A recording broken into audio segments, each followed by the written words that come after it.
Olá, boa tarde, seja muito bem-vindo a mais esta edição do Opinião Cidade, ao vivo aqui pela TV da cidade de São José do Rio Preto. A notícia estampada hoje pelos jornais da cidade dão conta de uma coisa com a qual a gente já está relativamente acostumado, embora não devesse estar, né? Os casos de dengue em Rio Preto já configuram estado de alerta, diz hoje a manchete do Jornal de Hoje, por exemplo. O Diário da Região também trata do assunto na sua edição de hoje. Dizem aqui que a Prefeitura deveria ter divulgado ontem o boletim epidemiológico do mês de fevereiro.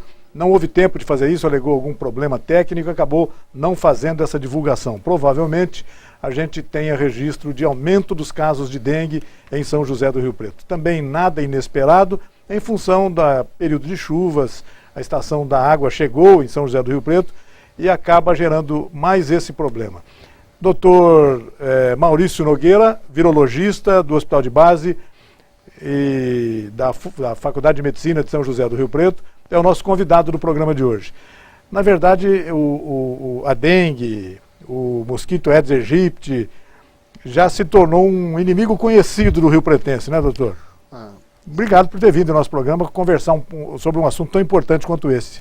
Bom, obrigado pelo convite, é um prazer estar aqui e tentar discutir um pouco sobre esse assunto importante. Na verdade, o mosquito da dengue, o mosquito Aedes e o vírus da dengue são companheiros nossos aqui de Rio Preto há quase 20 anos, né? Aproximadamente 20 anos, causando epidemias sucessivas e todo ano nos trazendo uma certa preocupação. Sem dúvida. E as notícias preocupantes são de que as pessoas que contraem a doença pela segunda vez correm mais risco. Como é que é isso, doutor? Vamos esclarecer esse ponto. Aumenta a gravidade da doença ou não? Vamos lá. Existem duas formas, a gente classificava a dengue em duas formas, como a dengue clássica e a dengue hemorrágica. E de um tempo para cá, por uma série de razões, foi mudada essa classificação para dengue grave, dengue grave, dengue não grave, dengue com complicações e dengue grave.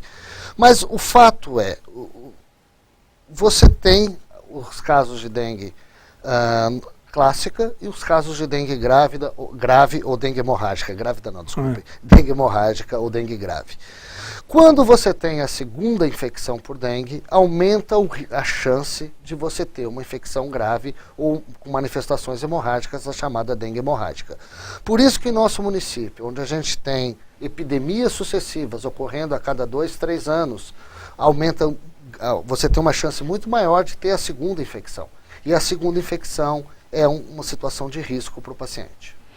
Hoje existem também diferentes sorotipos da doença, né? Como é que é isso? Essa também é uma variação da doença? O vírus é o mesmo, mas Não, na verdade, esse é um conceito muito complicado e eu acho que a gente que estuda a área ajuda a complicar. Na verdade, são 4 vírus. Existem 4 vírus da dengue diferentes. Dengue 1, dengue 2, dengue 3 e dengue 4. Eles são vírus diferentes que causam a mesma doença. Então, por que acontece isso? Quando você tem, na maioria das infecções das doenças virais, quando você é infectada por um agente, você tem imunidade para aquele agente pelo resto da vida. Você nunca mais vai ter aquela doença. É o caso do sarampo, da rubéola, por exemplo. No caso da dengue, existem 4 vírus que causam a mesma doença.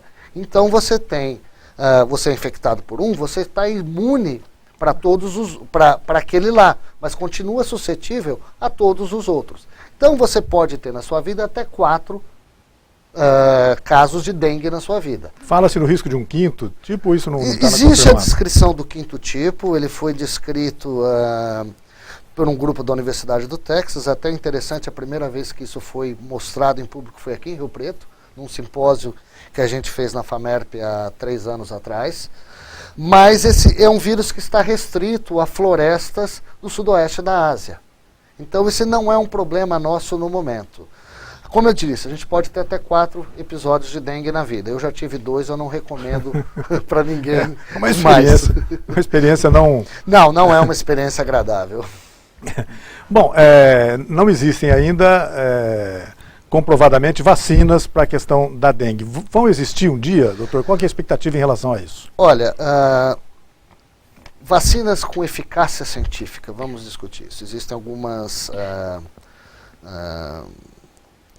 algumas alquimias por aí. Mas vacina com eficácia científica, você tem várias em desenvolvimento por instituições sérias. Você tem a vacina do laboratório francês Sanofi Pasteur, que já foi testada, os resultados já foram publicados, está em fase, agora acredito eu que vai entrar em fase de licenciamento para a produção e depois a distribuição para a população, caso o governo venha comprar ou não. Você tem as vacinas ainda do Instituto Nacional de Saúde americano, que está desenvolvendo junto com o Instituto Butantan de São Paulo, a vacina da multinacional Glaxo, que está desenvolvendo em conjunto com a Fiocruz, além de outras vacinas ainda em fase de desenvolvimento ainda mais embrionário. Essas vacinas, por exemplo, da Sanofi já foi testada, as outras vão entrar em fase de teste. Então eu acredito que dentro de 4 ou 5 anos, a gente comece a ter essas vacinas disponíveis no mercado para ter realmente o controle dessa doença. E eu imagino que o processo de teste da vacina seja bastante complicado, né? Sim. Demorado, inclusive. Ele é demorado e muito grande. Quer dizer, você tem que mostrar para a autoridade de saúde que aquela vacina previne a doença ou previne a infecção grave. Você tem que lembrar que apesar da gente fazer um alarde real até do número de casos de dengue, os números são pequenos quando você vê uma população como um todo. Então, para eu provar que essa vacina funciona com suporte estatístico, com boa ciência, claro, são estudos que envolvem 15 a 20 mil pessoas. Tem que ser vacinadas e acompanhadas por 1, 2, 3 anos para você realmente provar que essas vacinas são cientificamente eficientes. Então são estudos demorados, complexos e caros. Então por isso que a coisa ainda está caminhando em passos não tão rápidos quanto a população gostaria. E as vacinas devem proteger o cidadão, proteger as pessoas contra os 4 tipos conhecidos da dengue? É essa a perspectiva que a gente tem, que a gente esperaria. Essa primeira vacina que já temos os resultados, que é a vacina da Sanofi, ela não protege igual entre os sorotipos, ela é muito mais eficiente para o tipo 3 e para o tipo 4 que contra o tipo 1 e o tipo 2. Esse é um resultado até que a gente não esperava muito, mas independente disso, o que ela mostrou é que ela protege contra sintomas graves. E ela diminui as internações de forma significativa. Então o impacto econômico da dengue é muito importante. É uma coisa que a gente não costuma mensurar, né? A gente mensura, óbvio... Custa caro para o país, né? Custa caro. A dengue custa caro para o país. Não só na perda de vidas, que é uma coisa muito desagradável, mas quando você joga isso dentro do aspecto econômico, sim, do país, em dias de internação, dias de trabalho perdido, o impacto social é muito caro. Então, se a gente conseguir amenizar os sintomas da doença e amenizar as internações, isso já traz um impacto muito importante. Há um aspecto interessante, doutor Maurício, para a gente discutir com o senhor. O relato das pessoas, depois de serem acometidas da doença, são diferentes uma em relação à outra. Eu tive uma dengue muito forte, eu fiquei prostrado na cama. A minha passou rapidinho, eu nem senti quase. Por que acontece isso? Isso depende da pessoa, realmente. É um somatório de fatores, quer dizer, da pessoa, da genética da pessoa, do vírus, da genética daquele vírus. Então, essas somatórias são fatores que alguns a gente conhece, outros ainda não, e a gente está estudando alguns deles aqui, que fazem isso. Por exemplo, eu tive 2, né? E agora há pouco eu falei para você que a segunda normalmente é bem mais grave que a primeira. No meu caso foi o contrário, a minha primeira foi terrível, a segunda foi uma doença leve. E então depende muito da pessoa. Agora, o que é mais importante é que, também as pessoas não têm um pouco a noção disso, é que os casos sintomáticos, ou seja, você sentir sintoma, é a minoria. A grande maioria das pessoas é infectada e não tem sintoma nenhum. Então, quando a gente fala, igual a manchete do jornal hoje, que Rio Preto tem 400 pessoas que contraíram dengue, a gente deve estar falando por mais ou menos 2.000 pessoas. Multiplicar isso aí por 5. Por 5 seria... A gente não tem esse número exato aqui no Brasil. Em algumas regiões é 5 para 1, em algumas regiões é 10 para 1 chega. Então, o número de casos é muito maior do que a gente consegue detectar. Mas é totalmente assintomático ou a pessoa confunde com uma gripe leve? Às vezes totalmente assintomático. Às vezes a pessoa não tem sintoma nenhum. Na verdade, a regra é não ter sintoma. O sintoma é que é a exceção. Puxa vida. Bom, e enquanto a gente não tem a vacina, que deve demorar na sua expectativa aí, talvez uns 4, 5 anos, é bastante tempo, considerando... Para a ciência não é muito tempo, mas para as pessoas que correm o risco de contrair a doença, é um tempo razoável. E até lá, até chegarmos a esse ponto, as pessoas têm que se prevenir, têm que se proteger. A maneira como está sendo feito numa cidade como Rio Preto, uma cidade fortemente tropical, né, uma cidade quente, etc. Agora chegou a estação de chuva, a gente começa a ver água empoçada em tudo quanto é lugar. Com essa questão da crise hídrica, tem pessoas guardando água mais do que devia. É um problema, esse é um complicador do processo. Fala um pouco sobre isso, doutor. Esse é um problema que eu tenho olhado, eu tenho prestado atenção nisso e pensado bastante sobre isso. Não é o caso aqui em Rio Preto, porque a gente não aqui em Rio Preto nós não estamos sentindo essa falta d'água como o pessoal da região metropolitana, de São Paulo e regiões em volta, Campinas, estão sentindo. Esse mecanismo de guardar água em casa é uma receita explosiva para epidemias de dengue. Você vai ter um grande aumento do número de mosquitos. Voltando no começo da sua fala, né, você coloca que Rio Preto é um lugar ideal. Eu lembro um dia dando uma conferência fora do Brasil sobre dengue, falando sobre o que era Rio Preto, que é o lugar onde eu estudo dengue. Eu falo que Rio Preto é um lugar ideal para morar, se você for um mosquito. Você tem a temperatura ideal para o mosquito, a chuva ideal para o mosquito. E condições da cidade que são ideais. Você tem uma cidade plana, uma cidade que você tem diversas casas com água, com piscinas, você tem grandes caixas reservatórios de água, como caixa d'água, e não necessariamente com manutenção correta. Então a gente está num ambiente ideal para o mosquito. Então a gente tem que aprender a conviver com esse mosquito. Esse é um grande problema. A dengue, ela não vem por um fator só. A dengue depende de 3 fatores. A presença do mosquito, a presença de um vírus e a presença de uma população suscetível. Quando a gente tem essas 3 situações ao mesmo tempo, é aquela situação da tempestade perfeita, que é o que está acontecendo em Catanduva nesse momento. E não está acontecendo em Rio Preto. Que apesar do número de casos em Rio Preto atingir esse nível epidêmico, isso é uma coisa muito mais estatística. Nós temos 480, né, se eu não me engano, casos de dengue no município. O que é 480 casos de dengue em Rio Preto, onde nós já tivemos 18 mil? E para uma cidade de 500 mil habitantes, pelo menos. Né? É 1 para 1000, né, basicamente é o que eles utilizam. Então, esse não é a tempestade perfeita. Nós não vamos ter uma grande epidemia de dengue em Rio Preto. Por quê? Um desses 3 fatores não está presente, que é uma população suscetível ao vírus que está circulando. O que o senhor chama de população suscetível? Uma pessoa que tem inclinação para ser... É uma população que nunca teve aquele vírus. Por exemplo, como eu te disse no começo, se você já teve uma infecção por dengue tipo 1, você nunca mais vai ter dengue tipo 1. Entendi. O que aconteceu em Rio Preto nos últimos 3 anos? Nós tivemos 2 grandes epidemias de dengue 1. Então, a grande maioria da população de Rio Preto está imune. Então, o mosquito pode picar aquela pessoa, o vírus não vai se multiplicar naquela pessoa para transmitir para outro domingo.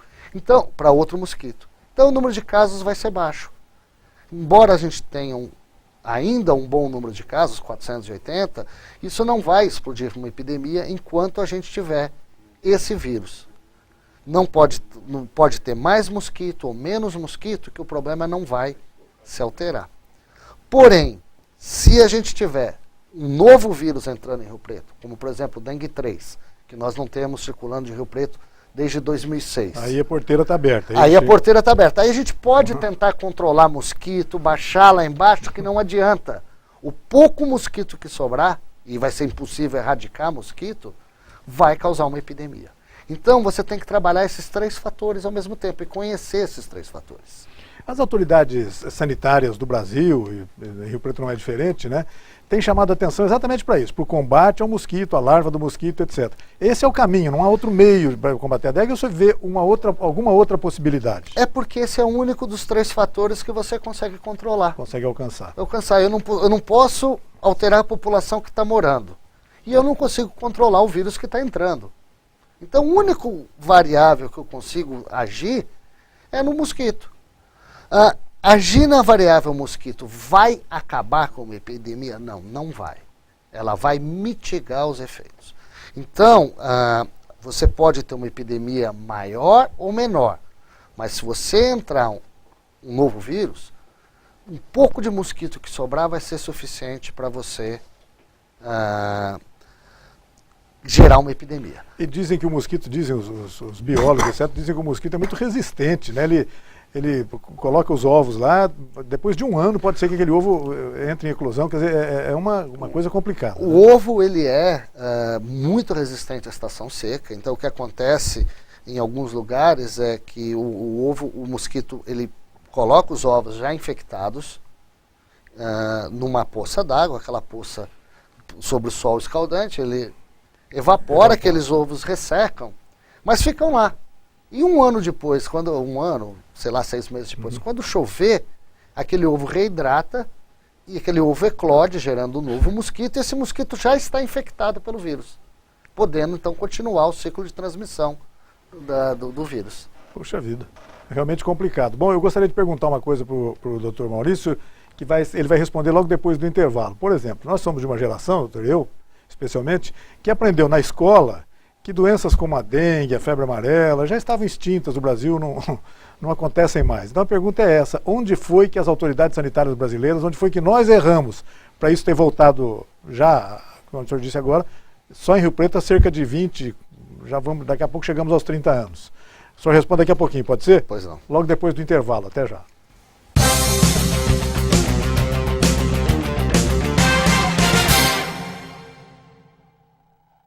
Mãe, por que minha barriga ronca? Por que eu sou tão magra? Por que eu não tenho força nem pra brincar? Por que eu sou menor que os outros meninos da minha idade? Por que meu irmãozinho foi pro céu? Por incrível que pareça, muitas crianças ainda morrem antes dos 5 anos de diarreia, pneumonia, desnutrição e por falta de pré-natal. Mas com a sua ajuda, elas podem ultrapassar a idade do porquê. Acesse doeumamigo.org.br. O cartão azul que você põe no carro dá direito de utilizar a vaga por até 2 horas. Depois disso, é preciso dar lugar a outra pessoa. Isto é cidadania. EMURB, Rio Preto. A Amplitude Net é uma empresa dinâmica e arrojada capaz de oferecer soluções completas e inovadoras nos segmentos de informática, telecomunicações, segurança e tecnologia da informação. Amplitude Net, o melhor da tecnologia em um só lugar.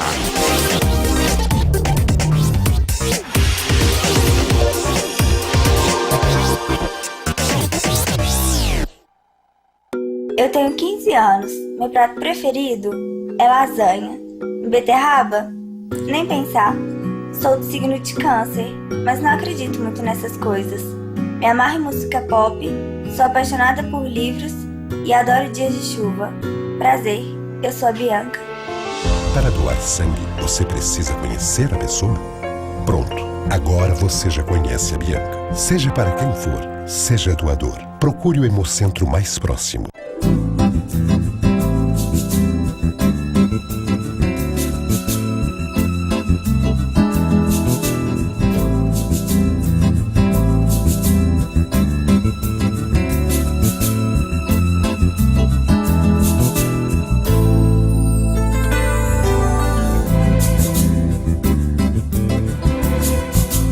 Óticas Rio Preto, veste o seu verão.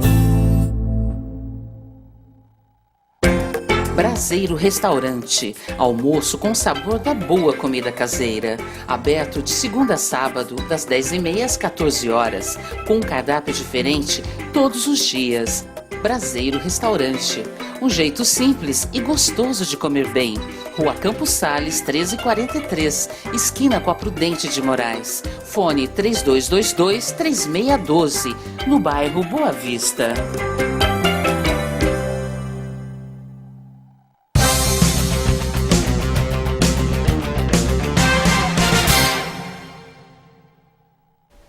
De volta com Opinião Cidade, ao vivo aqui pela TV da Cidade, hoje conversando com o Dr. Maurício Nogueira, que é virologista do Hospital de Base da Faculdade de Medicina de São José do Rio Preto. E é claro, estamos falando sobre um assunto que vem dominando a preocupação dos médicos, dos sanitaristas já há algum tempo em São José do Rio Preto, a questão da dengue. Antes da próxima pergunta ao Dr. Maurício, deixa eu registrar aqui algumas cidades brasileiras onde o nosso programa está sendo sintonizado pela internet.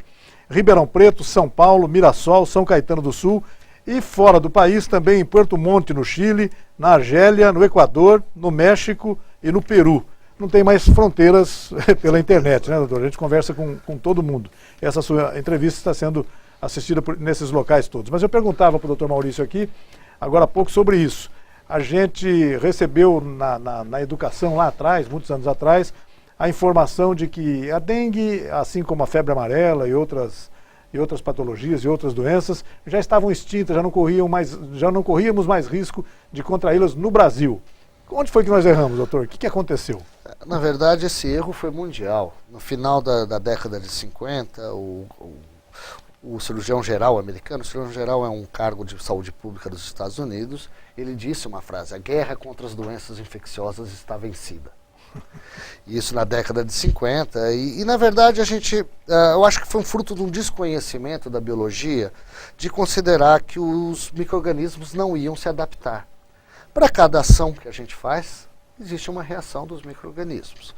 Então, na época, os antibióticos surgiram, olha, nós vamos controlar todas as infecções bacterianas, e, consequentemente, os antibióticos, as bactérias acabaram adquirindo mecanismos de resistência. A gente começa a vacinar contra uma infecção viral e aquele vírus vai para um novo nicho.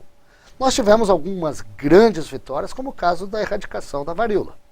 Sem dúvida. Mas, por outro lado, doenças que eram passíveis de ser erradicadas não foram.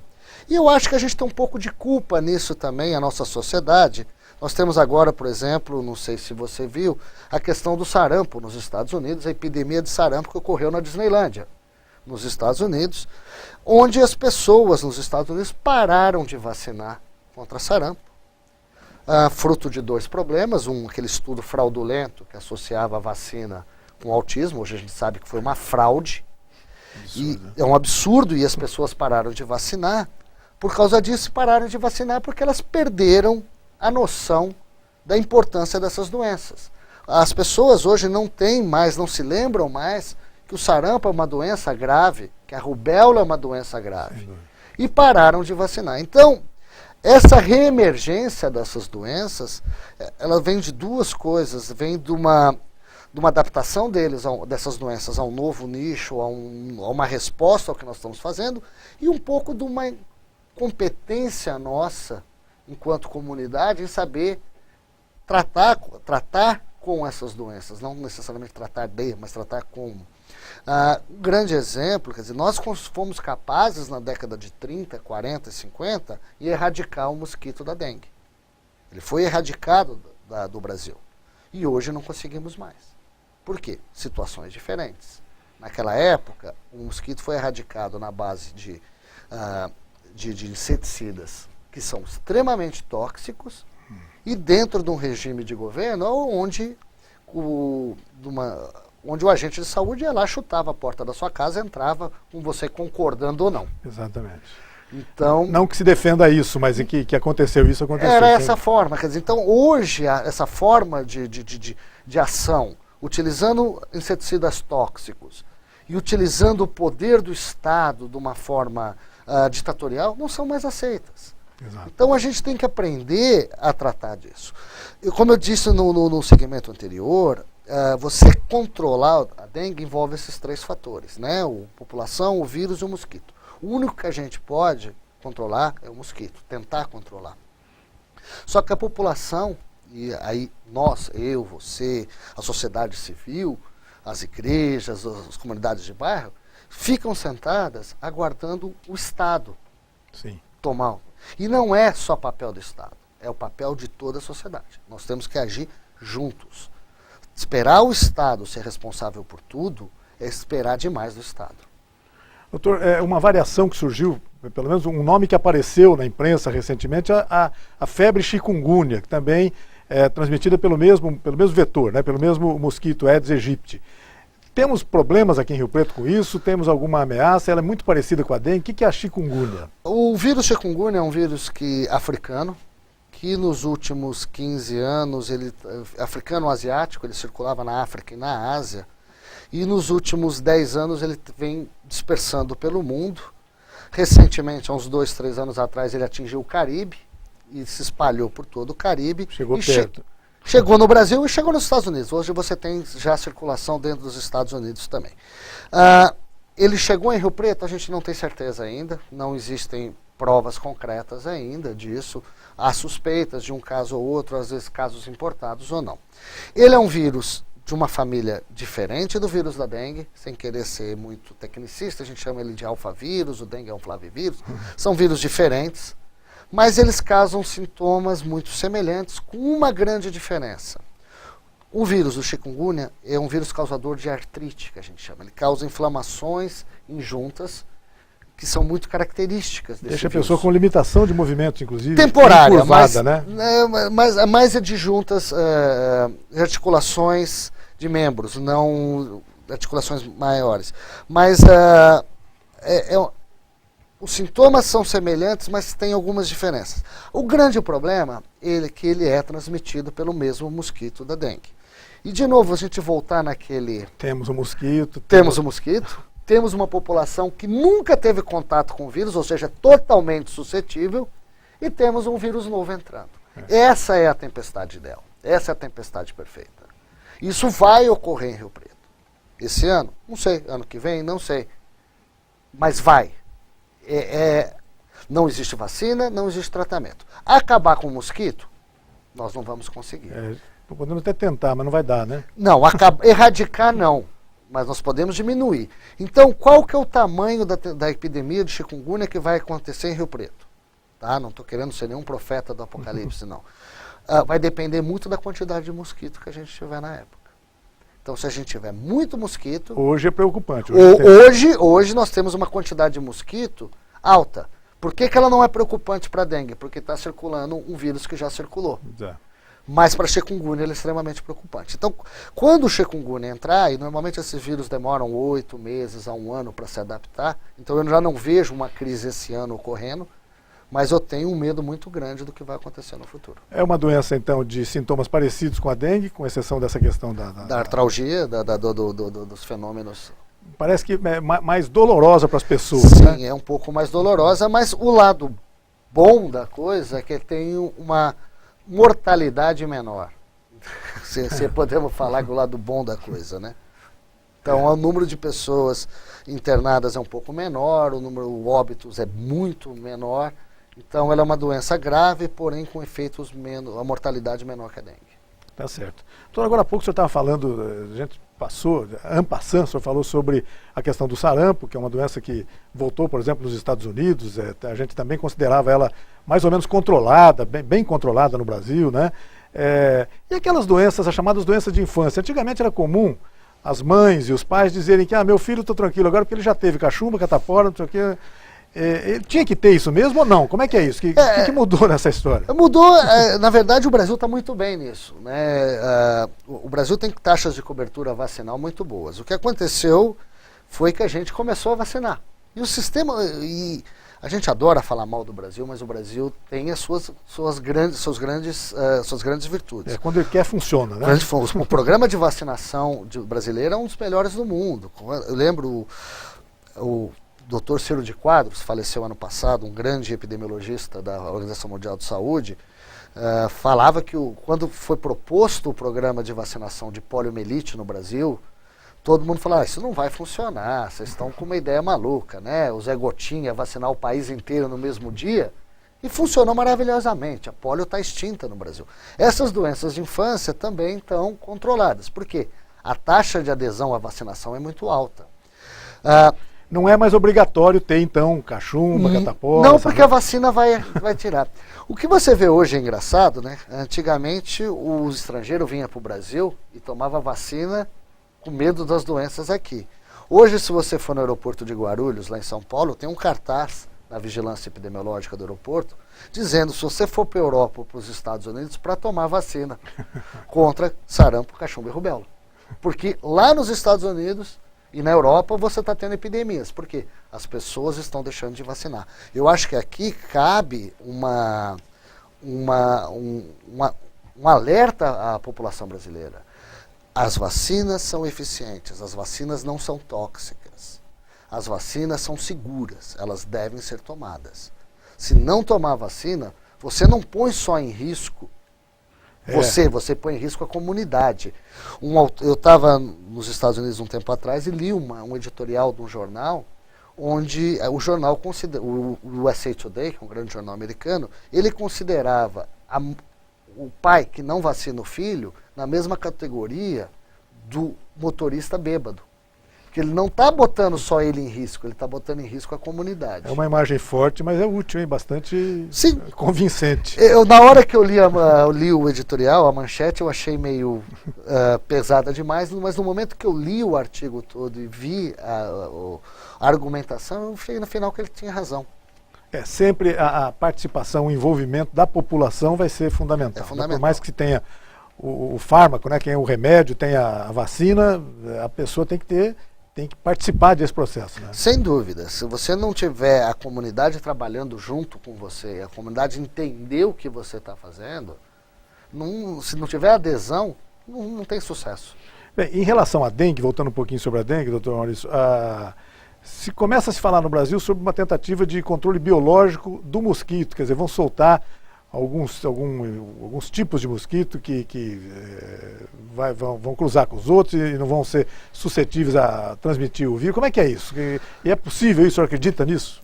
Bom, existem algumas coisas em andamento. Hoje ou ontem eu li no jornal sobre vai iniciar a liberação de mosquitos estéreis. Isso. Acredito que em Piracicaba, né? Esses mosquitos estéreis, eles são soltos em uma quantidade muito grande, eles acabam ocupando o lugar do mosquito que não é estéril, então diminuindo assim a população, tá? É eficiente? Em estudos realizados em lugares específicos se mostrou eficiente. Agora eu tenho dúvidas sobre eu pessoalmente, né, como professor, eu tenho dúvidas sobre como isso funciona em larga escala e sobre o custo disso. E talvez o tempo de resposta, né? O tempo de resposta também. Isso é um ponto-chave. Não adianta querer comprar isso em fevereiro para acabar com a epidemia de março. Isso é um grande problema do sistema de saúde brasileiro, é esperar chegar fevereiro, março, para saber o que vai fazer na epidemia de dengue. Parece aquela piadinha, vai fazer o quê? Fazia, né? Porque já foi o tempo. Epidemias de dengue, você tem que controlar em setembro, outubro, novembro, você tem que ter um quadro do que está acontecendo no município, sobre as 3 variáveis de novo, mosquito, população e vírus. Se você souber essas figuras em dezembro, setembro, outubro, novembro, em dezembro você já consegue planejar o ano seguinte. É basicamente uma questão de planejamento. Aliás, a saúde é uma questão de planejamento. É uma questão de planejamento. Obviamente, pode errar? Pode. Mas se você tiver esses dados, e a gente tem aqui em Rio Preto, a prefeitura tem esses dados, nós na faculdade temos, os dados anuais, a gente consegue ter com uma boa taxa de certeza, em dezembro, saber o que vai acontecer no outro ano. Isso é bacana, muito, muito importante, sem dúvida nenhuma. Eu vou pedir mais um intervalo e a gente volta daqui a pouco para o último bloco do Opinião Cidade, conversando hoje com o Dr. Maurício Nogueira, virologista do Hospital de Base, Faculdade de Medicina de São José do Rio Preto. Estamos falando sobre dengue, não só sobre dengue, mas estamos falando sobre outras doenças transmitidas por vírus e que, de certa forma, ao longo da vida da gente, sempre acabam preocupando, em algum momento da vida da gente acabam preocupando. Falamos aí de catapora, parece coisa fora do catálogo, mas às vezes tem que... a vacina tem que ser aplicada, né? Tem que ser ministrada. Não se pode esquecer da vacina nunca, né? Nunca. Vamos a um rápido intervalo e voltamos na sequência para o último bloco do Opinião Cidade. Até já.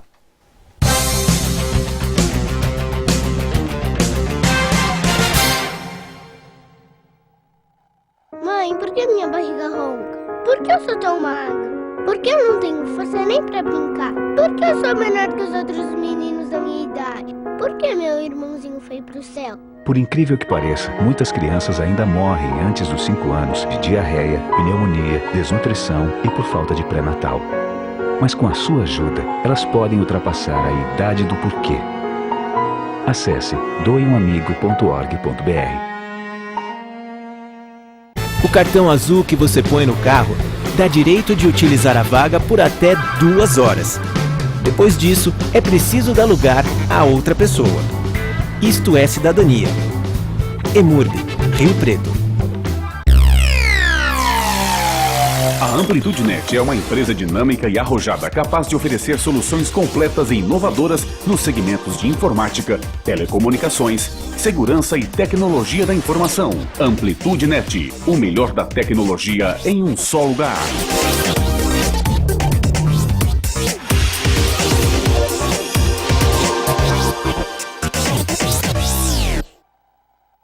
Eu tenho 15 anos. Meu prato preferido é lasanha. Beterraba? Nem pensar. Sou do signo de Câncer, mas não acredito muito nessas coisas. Me amarro em música pop, sou apaixonada por livros e adoro dias de chuva. Prazer, eu sou a Bianca. Para doar sangue, você precisa conhecer a pessoa? Pronto, agora você já conhece a Bianca. Seja para quem for, seja doador. Procure o Hemocentro mais próximo.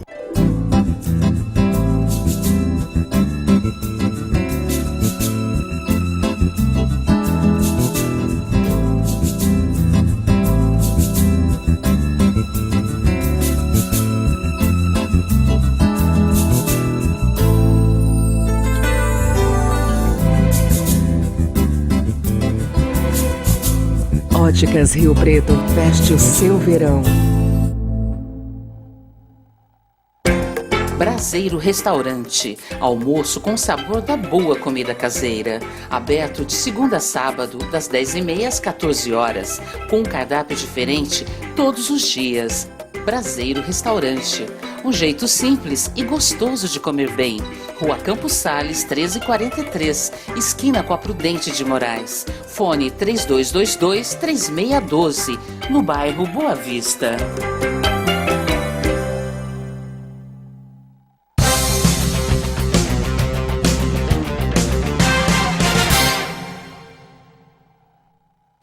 Estamos de volta com Opinião Cidade, agora para o nosso último bloco, programa ao vivo aqui pela TV da cidade de São José do Rio Preto.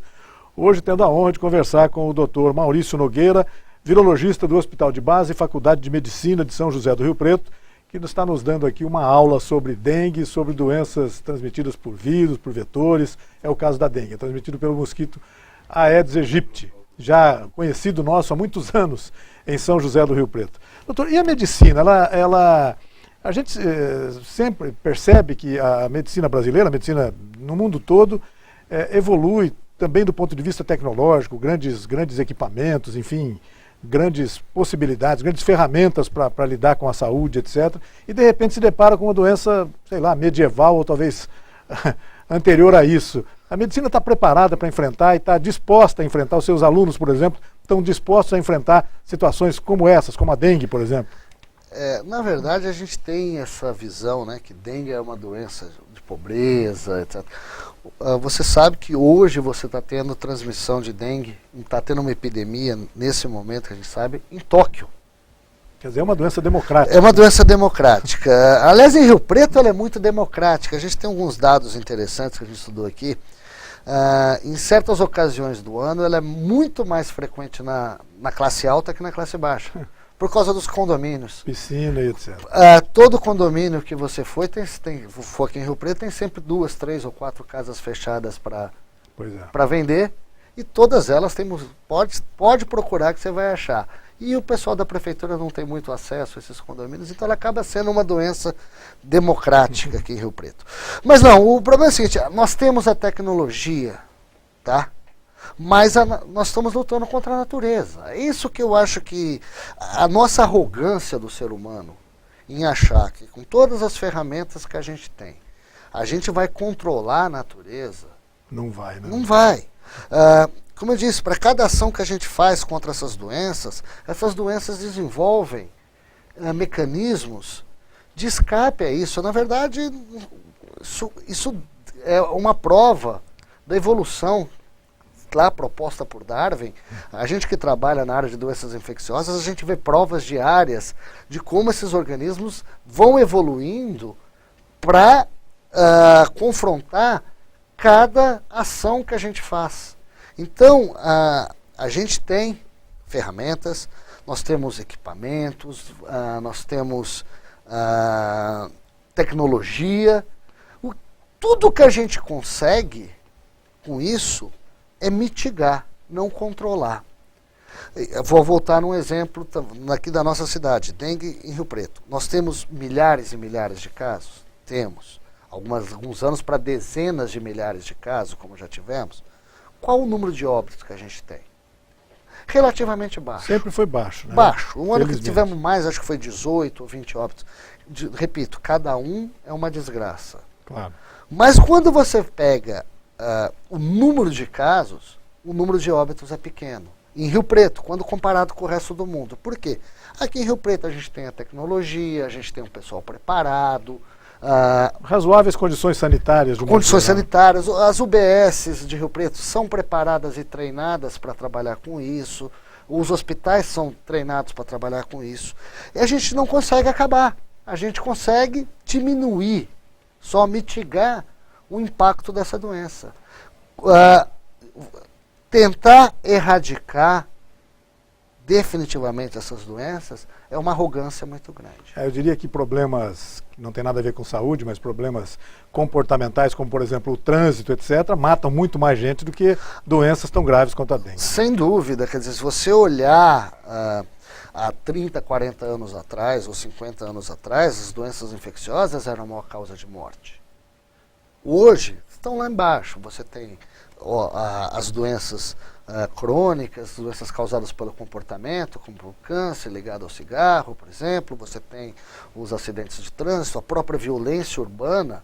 Tudo isso está na frente das doenças infecciosas. Sinal que a gente conseguiu avançar muito quando a gente estava falando ali na sessão passada sobre aquelas doenças, e ainda bem que eu já tive, né? Hoje a gente consegue até prevenir algumas delas, mas controlar, jamais. Controlar totalmente, eliminar essas doenças, jamais. E as sexualmente transmissíveis, doutor? A gente vai acabar fugindo um pouco do assunto dengue, mas é um assunto também que tem tudo a ver com a sua área de atuação na virologia, na Faculdade de Medicina e no Hospital de Base, né? A AIDS, por exemplo, já esteve pior em São José do Rio Preto, né? Como é que é isso? Como é que a medicina enxerga hoje o quadro AIDS na cidade? Eu acho o quadro de AIDS mais complicado hoje do que era antes. Por que é mais complicado hoje? Primeiro, por uma série de motivos que eu não vou entrar no mérito. O governo parou de fazer ações educativas. O Brasil, o senhor citou agora há pouco bons exemplos do governo brasileiro. No caso da AIDS, foi um bom exemplo lá atrás. Foi um bom exemplo lá atrás, mas de 3 ou 4 anos para cá, e aí entra questões políticas, de um certo conservadorismo no Congresso, fazendo pressão contra o Ministério da Saúde para parar algumas ações educativas. Preconceito religioso, etc. Você já não vê mais aquelas campanhas. Você vê alguma campanha de AIDS no Carnaval tão explícita como era há 5, 6, 7, 8 anos atrás? Não tem mais. Então, o que levou, e hoje como eu trabalho com alunos com 20 anos, 20 e poucos anos que estão fazendo medicina, a geração dos jovens hoje é uma geração sem medo da AIDS. Que não foi o caso da minha geração. A minha geração foi uma geração que cresceu com medo da AIDS.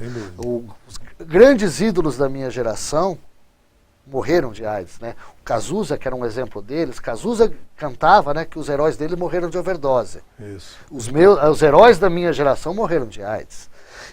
Então a minha geração teve muito medo da AIDS. E nos últimos anos, que era uma doença também sem tratamento. Hoje nós temos uma doença que controla, mas não cura. E você tem uma população que perdeu o medo da doença. Essa perda do medo é que talvez seja o grande problema da questão, né? E outro problema é o seguinte: hoje em dia nós temos cada vez menos pessoas morrendo de AIDS. O significa que a gente tem cada vez mais pessoas vivendo com AIDS, o que é extremamente positivo. Mas cada vez mais pessoas vivendo com AIDS significa que você tem mais pessoas com capacidade de transmissão. Tá? Então, envolve as pessoas que estão mantendo relações sexuais, compartilhando seringa, etc., com essas pessoas, tomarem medidas de precaução. Essa geração que está hoje perdeu o medo. Recentemente saiu notícias nas redes sociais, ou próprio no jornal, de festas que são feitas, onde você sabe, onde tem indivíduos sabidamente soropositivos, mantendo relações sexuais sem proteção, numa roleta russa de doença. Achando que aquilo não é mais mortal, né? Vinga essa crença, né? Exatamente, que não é mais mortal e nós temos que dividir o mesmo sofrimento, coisas desse tipo de raciocínio. Já que eu tenho essa doença e tenho que ser tratado, você também deveria viver isso. São comportamentos totalmente fora da realidade. Então, é fundamental que o governo volte a agir ativamente em campanhas de educação e prevenção da AIDS. E isso é fundamental, a participação das igrejas, das comunidades, etc. Mas participação proativa, no sentido de falar quais são os riscos e tomar medidas que sejam reais. Não é partir para princípios de negar a existência de homossexualidade, claro. Não é negar que exista sexo antes do casamento. Proibir isso é muito fácil. O problema, proibir no discurso. O problema é mudar um comportamento de uma geração. É um comportamento arraigado, né? Às vezes há muitos anos. Quer dizer, é uma coisa cultural, né? Sem dúvida nenhuma. E essa perda do medo, eu insisto nisso, a gente conversa com várias pessoas ligadas a essa área de prevenção, etc., é o grande problema, né? As pessoas perderam o medo. Ou acham que existem remédios para tratar depois, ou que se acontecer com ele não tem mais problema, que tem remédio que depois ele fica curado disso, né? É um problema. Exatamente. Existem remédios? Existem. São tratamentos enormes, só que eles não curam, eles controlam. Eu brinco muito com os meus alunos e falo assim, olha, vocês acham que está curado? Vamos subir lá na enfermaria do hospital de base e ver pessoas que estão em estado terminal de dengue, porque ainda existem. Eu vivi como aluno de medicina a época tenebrosa disso. Você entrava na enfermaria do Hospital das Clínicas em Belo Horizonte, onde eu estudei, e tinham 20, 30 pessoas. Foi a época da explosão. Da explosão. E morriam 4 ou 5 por dia. E morria 4 ou 5, no outro dia já tinha 4 ou 5 no mesmo lugar deles. Eu vivi que assustou uma geração, que é a minha geração. A minha geração foi totalmente assustada por isso. Essa geração atual não tem noção da gravidade da doença. E sem dúvida esse susto que essa geração sofreu, experimentou, acabou causando uma redução dos casos, enfim, uma diminuição do problema na época, mas ele voltou em seguida, né? Ele continua existindo. Né? Na verdade, o que aconteceu na época, a campanha, o governo fez uma campanha de educação muito grande e agressiva, na medida certa, dando nome aos bois, colocando os pingos aos is, e também surgiu a medicação. Isso. Esse foi o ponto-chave. A medicação diminuiu a mortalidade de uma forma significativa. Hoje nós temos a medicação ainda, mas nós não temos as campanhas mais. Ou pelo menos essas campanhas não são tão objetivas. Então você tem um grande número de pessoas vivendo com AIDS, o que é ótimo. É fundamental que a gente dê qualidade de vida para essa população. Sobrevida é importante, claro. Sobrevida, mas nós temos que entender que essas pessoas, uma boa parte dessas pessoas tem o potencial de transmissão. Então isso tem que ser trabalhado para que se diminua a transmissão para novas pessoas. Nós saltamos de uma época, doutor Maurício, de um Brasil dos anos 70 para um Brasil de agora, por exemplo. Nos anos 70 era muito comum as pessoas, ao entrar numa drogaria, numa farmácia para adquirir preservativos, se disfarçava para pedir aquele produto para o atendente da farmácia, etc. Hoje não tem, pelo menos esse preconceito não tem mais. As pessoas falam, já vende em supermercado, está pendurado ali, a pessoa pega, etc. Mas outros problemas houve, né? Quer dizer, deixou de se encarar como uma grande ameaça. Na verdade, o programa de AIDS hoje em dia basicamente distribui preservativo. Você tem muito programa de distribuição de preservativo, mas você vai, aqui em Rio Preto eu tenho certeza disso, essa pessoa vai em qualquer posto de saúde, tem lá a distribuição de preservativo, mas mais do que distribuir, não está se mais se educando. Você está mais colocando continuamente na TV, na imprensa, divulgando que as pessoas devem se proteger para fazer sexo. Campanhas de troca de seringa, compartilhamento de agulhas, etc. Que são fundamentais para o controle. A gente acaba criando um juízo, e de novo vem desse neoconservadorismo que atingiu nos últimos anos a política brasileira, onde é melhor, eu não vou fazer campanha de troca de seringa porque eu vou estar estimulando o consumo de drogas, quando na verdade eu não estou estimulando, eu estou combatendo uma doença. Nós temos que ver o aspecto de saúde pública disso, não o aspecto moral e religioso. Não cabe ao planejamento de saúde fazer julgamentos éticos, morais e religiosos. Cabe a gente fazer planejamento de saúde. Tem que cuidar da saúde. Da saúde. Estamos chegando já quase ao final do nosso programa, temos alguns minutinhos ainda, aproveitar o Dr. Maurício aqui para a gente conversar exatamente sobre isso. Uma cidade como Rio Preto hoje, uma cidade hoje de 500 mil habitantes, polo de uma região de 1,5 milhão, 2 milhões de habitantes, atrai gente de todos os lugares, etc. É uma cidade bem servida em termos de equipamentos de saúde, as pessoas podem ficar tranquilas em relação a isso? Sem dúvida. Sem dúvida. Eu acho até que... Estamos falando só do hospital de base, que na verdade é uma referência nacional. Mas as UBS, enfim, todo o equipamento está disponível, né? Isso foi muito interessante. Há 1 mês e meio atrás nós tivemos uma visita de grupos de pesquisadores de outras regiões do Brasil, de outras instituições, para conhecer o sistema de saúde de Rio Preto. Eu acompanhei essas visitas e eles ficaram extremamente impressionados com a infraestrutura presente nas UBSs, com os nossos... as UPAs de Rio Preto, que são unidades muito bem estruturadas. Tem problemas? Tem problemas. A gente, óbvio, ninguém está querendo falar que não existe problema. Tem problema de falta de médico, horário, essas coisas. Às vezes demora o atendimento. A gente acredita em tudo isso. Mas em termos de infraestrutura, Rio Preto é uma cidade que tem uma infraestrutura excelente. E a prova disso vem naquilo que eu te falei lá atrás, na resolutividade dessas doenças. Quando você tem a doença como a dengue tem uma mortalidade menor do que a mundial em Rio Preto, isso é um reflexo de uma infraestrutura boa e também, principalmente, de um pessoal que está trabalhando qualificado e preparado. Isso é um reflexo é uma soma de fatores de infraestrutura, do trabalho de secretarias sucessivas, não apenas dessa secretaria, mas anteriores de saúde, da existência da Faculdade de Medicina também dando um suporte de treinamento e do suporte total, final, né, do Hospital de Base como grande referência de saúde no município. Tá bom. Doutor, eu queria agradecer muito a sua presença em nosso programa, convidá-lo a voltar outras vezes. Parabenizá-lo pela maneira sempre transparente e objetiva com qual o senhor examina assuntos que às vezes são delicados de se falar, de conversar sobre ele, mas temos que falar, não é? Temos que falar. E muito obrigado pela sua presença, volte sempre que quiser.